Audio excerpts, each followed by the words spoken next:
Welcome to another edition of the Keep Africa Trading podcast from TradeMark Africa. My next guest is a very special guest. He has a long history with TradeMark and somebody who I think is going to give us some unique perspectives on the organization to date, but also what he's doing currently with the Tony Blair Foundation. So thank you so much for joining us. It's a pleasure. It's really good to see you. So Frank, I've not seen you in a number of years. I used to do some work for TradeMark years ago, but it's such a delight to have you here today. Thanks. And I think, the trajectory of the organization, the establishment of TCA, I'd just love to go a little bit back into a little bit of history here to tell us a little bit about the origins and how all this came about.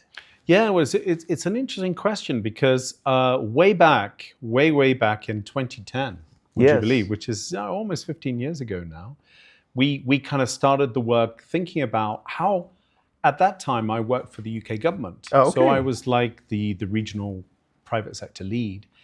And we had this kind of political economy study trying to understand, well, why does East Africa want to integrate? It's an interesting question because at that time, that the community was being expanded. There was concerns like in Uganda, if you remember, about the common external tariff, that tariffs would rise. So we did some thinking about all that. And I remember working with the EAC, Secretary General then, Juma Mwapachu. And I asked, and David Nalo, who was at that time the PS of Trade in Kenya. And a lot of us thought, well, actually, we really need to get behind the implementation of regional trade agreements. Because at that time, that was the problem, if you remember correctly. There's more paperwork than actual stuff. Yeah, not much implementation and take-up at the national level. And so I remember talking to Juma, and Juma and I, he said, Frank, don't do another EAC program. Do something to really help the member states. So we came up with this idea at that time when we were designing it, what am I saying? Way back in 2007, this process started. 2010 is when we established it, but it took me 3 years to prep it. So from there, we then came up with the idea with Juma of this idea of a regional program with national implementation legs. So you could simultaneously work with the regional body, but then help the national governments implement it, and then help the national governments feed their inputs into the regional economic community. So our job, we thought we should try to facilitate the process. We should no way own it. It should be owned, obviously, by the countries that drive it. So that's really how we came up with the model. And Juma and a whole lot of the different folks, and many in the room upstairs, we hypothesized and we created this idea of national oversight committees that would bring together national insights. And then, it took me from around 2007 through to 2009 to raise the initial finance of 25 million. I actually, at that time, I'll tell you a little secret, I threatened to resign unless they give me money in the UK government. I said, it's just not worth it. You've got to put some money into this idea. So then we set it up with the help of a number of people in 2010. But we had to design 5 country programs and a regional program within the space of 2 years. So it was a lot of heavy lifting, talking to stakeholders, understanding what people wanted, and frankly, a lot of suspicion. What is this trademark thing? Why is it being set up? I remember being hauled up in front of IALA. So what is this thing? What are you wanting to do? So there was a lot of, it wasn't an easy one, put it that way, but we got there and then we set it up. And actually what happened was I was the donor at the time. We tried to recruit a good CEO in to do it. And Ola Tonka, who's now the Undersecretary of State in the Danish government, he and I sort of tried to recruit somebody, didn't work out. And then he turned around to me and said, well, actually, you should do this. You designed it, for heaven's sake. So I actually applied for the job and won it against 400 others. So that's how I became the CEO, oddly enough. Wow. So then, there was a group of us that then really started in 2010. And I think we started with about $50 million, if I remember correctly. And then we went through a fast trajectory with 5 of us at the beginning to, I think 2 years later, we had about 100. And by the time I left, and I served till 2022, so about 12 years, we'd raised about $1.2 billion. Wow. So it was very fast growth. Now, fast growth is good, but you obviously don't get everything right within fast growth periods. So yeah, it was a really interesting journey for me, and also beginning to see how that architecture of creating a program that could help at several levels at once could operate and add value. And I think, it did make a big difference, and it still is. And I'm so glad to be here at the event to see, all that work continue and actually expand. And by the time I'd left, we had already got the go-ahead to set up TCA. It took me 4 years To get that going. to persuade people to do that. You're a patient man. And then it took a long time to also diversify the funding basket, because we had volatility and aid cuts. I wanted to protect the workforce, make sure that we kept the skills. Yeah. So it wasn't always easy, but I think we managed to kind of get a more balanced funding basket. And I guess, it's great to see Dave as well. He launched the brand TradeMark Africa. That was something, again, that was discussed for a year before I left, but agreed. And, and the board makeup, we went through a governance period where initially the donors oversaw. I felt actually it was very important for East Africans to oversee their own program. Yes. So we created this board with the late Ali Mufaruki, somebody I always loved and admired.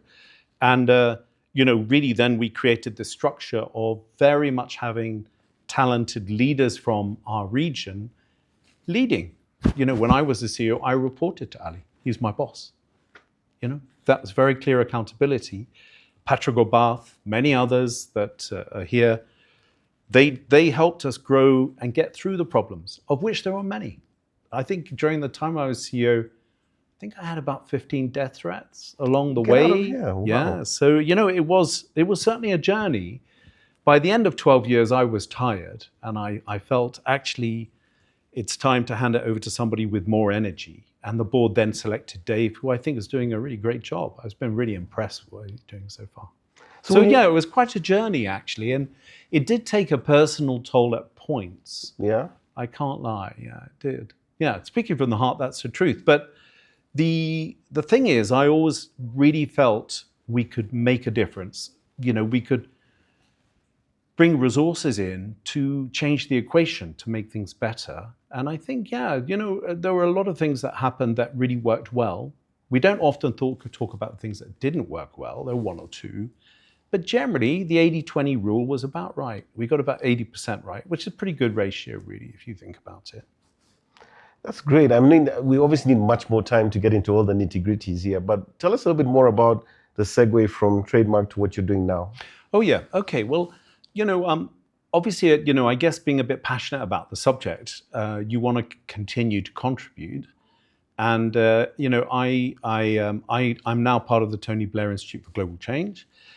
It's basically a not-for-profit headed up by a former head of state, Tony Blair, who was the UK Prime Minister for many years. And it really looks at helping political leaders achieve their objectives for the good of society and for citizens, right? And often it's quite hard for political leaders to translate their vision.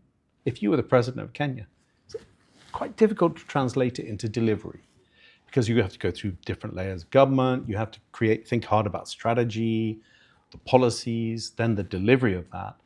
And at TBI, I was really attracted to that, because here in Rwanda, where we're talking, actually TBI really helped His Excellency here really deliver his vision. And you see the benefits when you walk around Kigali now. And so I guess we do a lot of that work. And it's very interesting working with political leaders and then thinking about the role of this conference. Obviously, talk about technology, how technology can be an enabler of a modern state, how it can be an enabler of citizens to excel, for economies to grow, but for well-being to improve. And anyway, it sounds quite hypothetical, but it's very real. It's about really delivering things. So I head up the global trade practice. So what I do is I now work on about, I think, 22 projects in 22 countries. Yep, within 2 years. So we've grown the practice from nothing to quite, that level. And, I do a lot of work now in Asia, also in the Americas and in Europe, as well as, of course, where my heart is, here in Africa. So yeah, and we do everything from thinking about infrastructure development in the Dominican Republic, thinking about ports in the Caribbean. I do work now with, coffee exports and traceability in Vietnam, industrial development, agriculture in the Philippines, to trying to help Zambia, for example, think through its logistics strategy for its exports, and in Kenya, traceability of agricultural exports. So that's my role, and I lead a very talented team, and we're a smaller team, but I think we do a lot of work on advisory, trying to really lend our experience to help our governments, achieve things.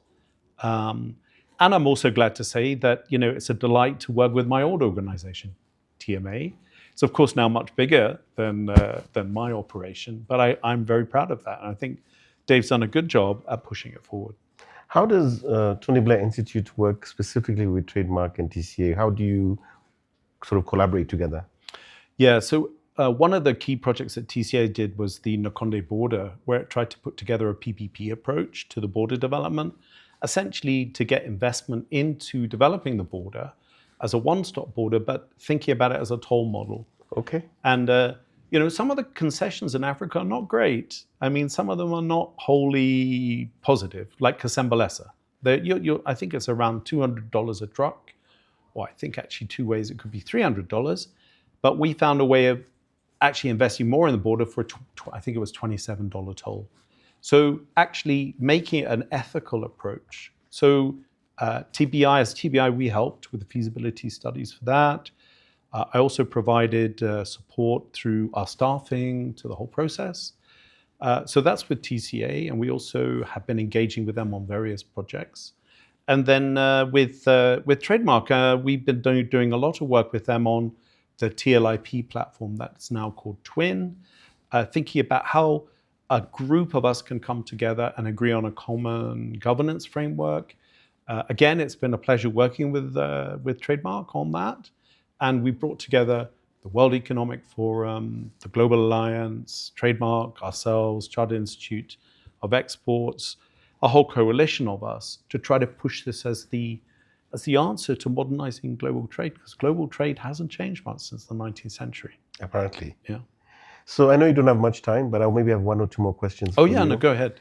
So the first one is more around the theme of this conference, digital trade. And I think you have a unique vantage point, both globally in what the work you're doing currently, but also the work you've been doing historically here in Africa.